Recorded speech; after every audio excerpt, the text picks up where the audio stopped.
See, all I'd like to say here, Shiv, are two things. First, the Indian voter dressed up like a bride to choose, make a choice as to groom and government are two very different things. And how they portrayed an Indian voter.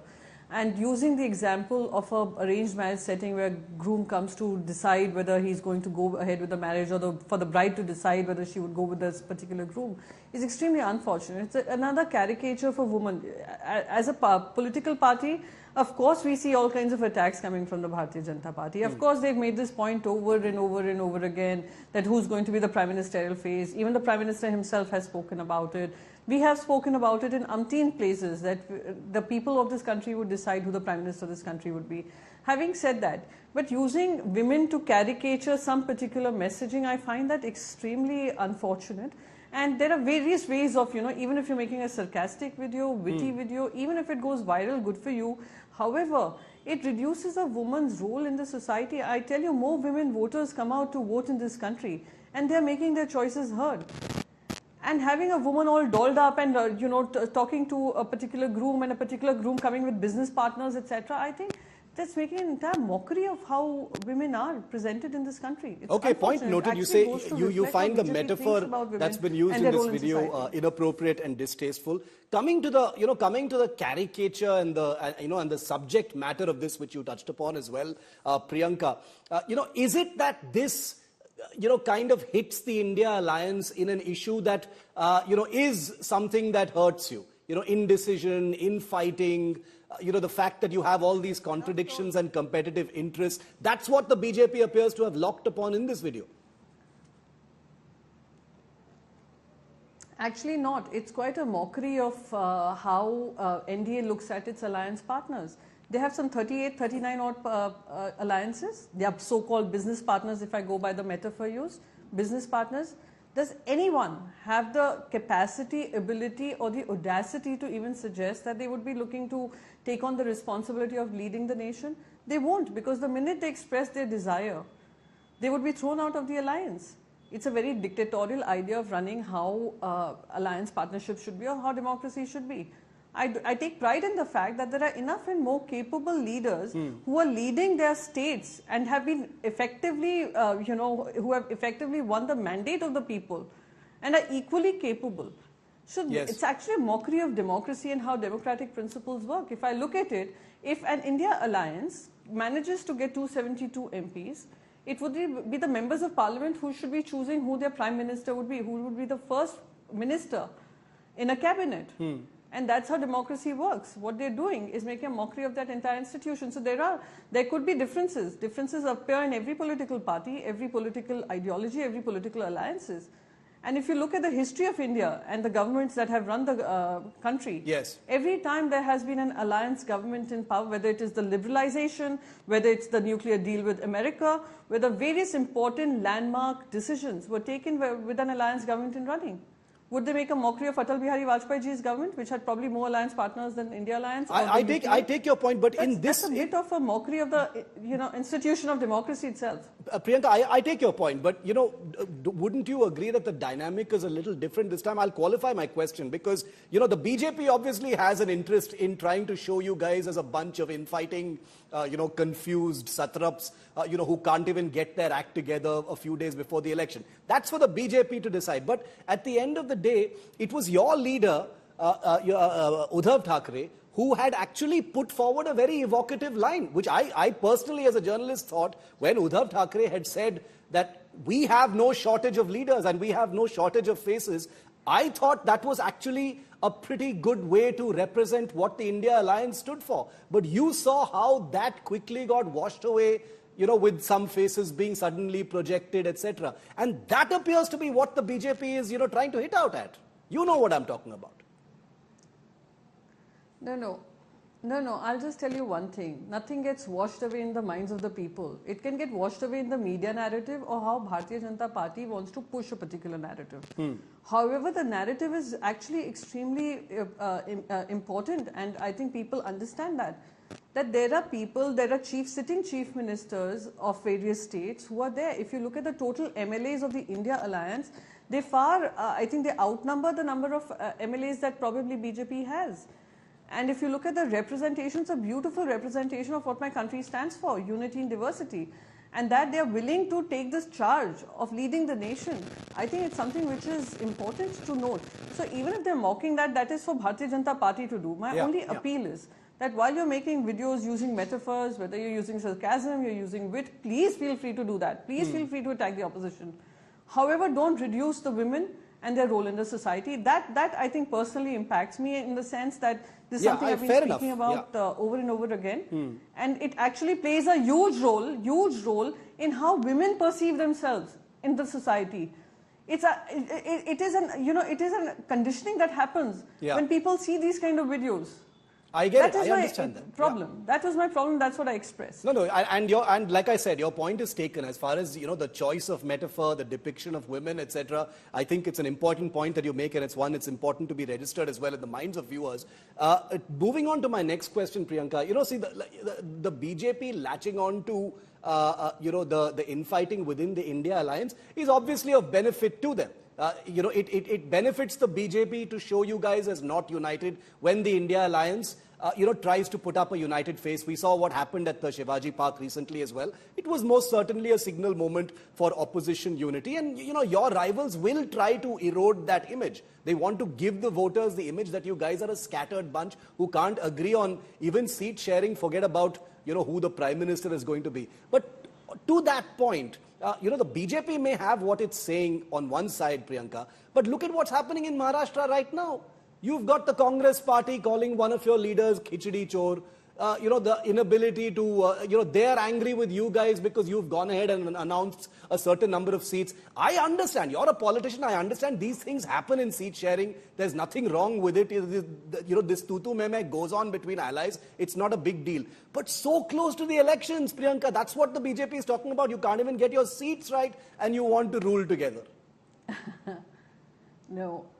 I'll firstly tell you very clearly that as far as our alliance is concerned, the alliance stays.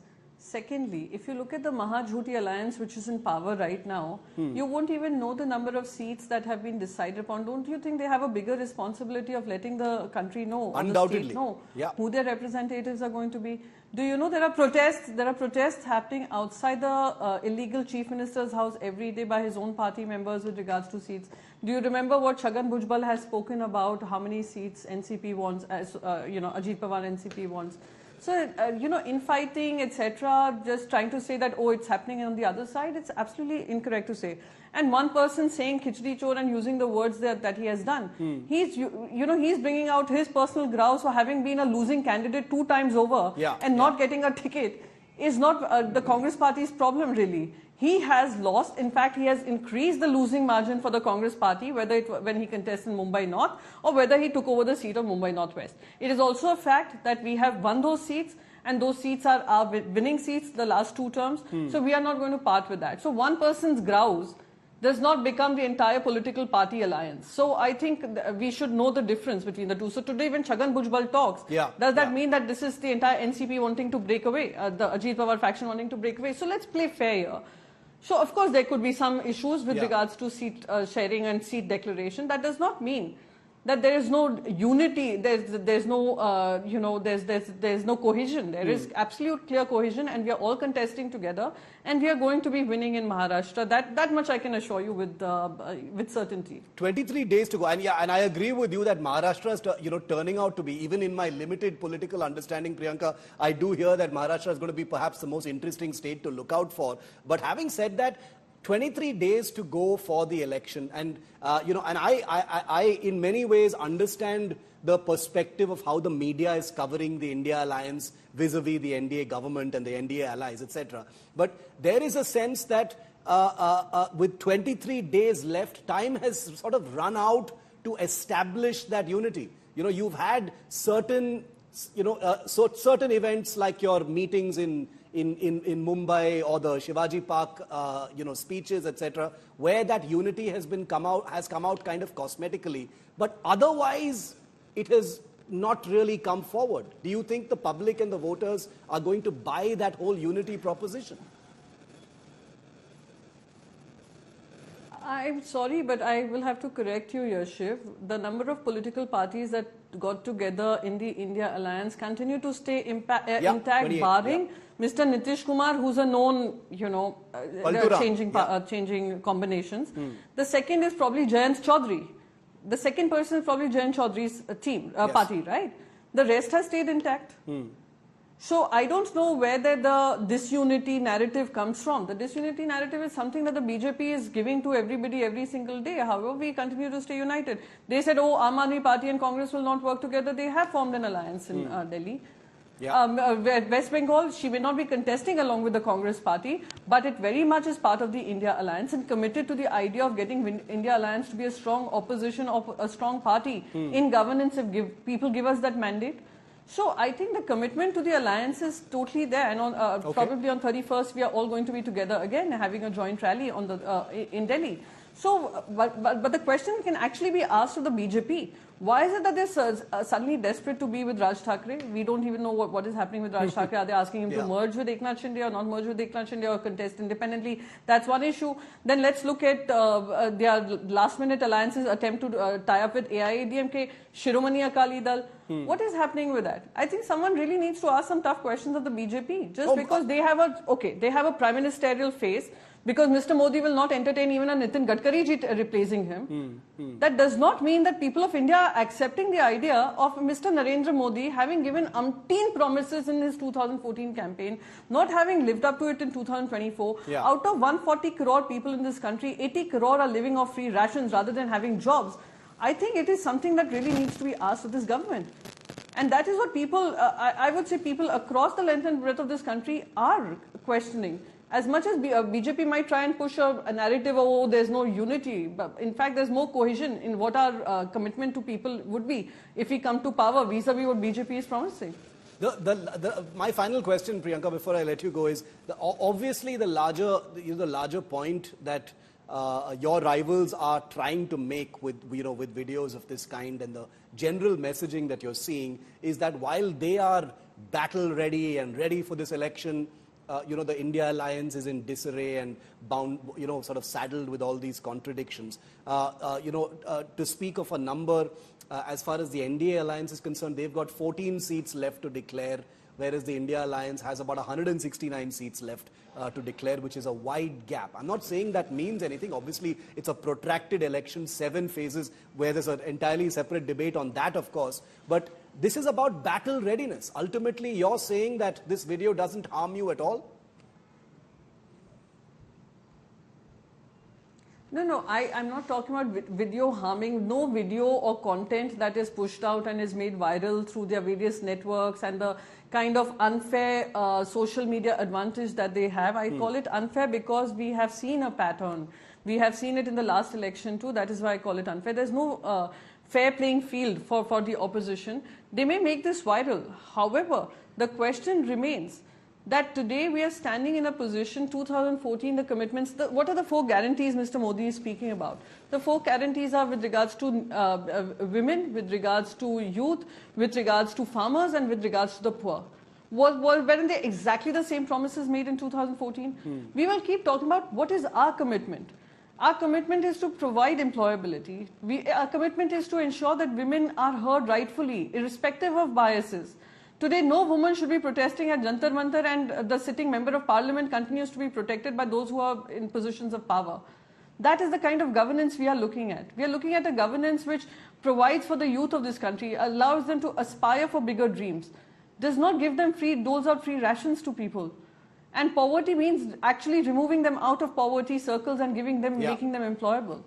Those are the ideas that I think everyone should be speaking about, but nobody's talking about ideas. They're coming up with these kind of caricatures, which is unfortunate. Let's debate ideas. Let's debate issues. And if you fault us at that, I will be happy to answer those questions. But if you caricature people, your opposition, caricature women into some positions, I have a huge problem with that. And that is exactly what I was saying. Okay. Very good speaking to you, Priyanka Chaturvedi. Thank you very much for your time, taking my questions here on India Today. All the very best for this election season, and hope to have you back on the show very, very soon. Thank you, Priyanka. Thank you so much. Thank you. Thank you. Thank you.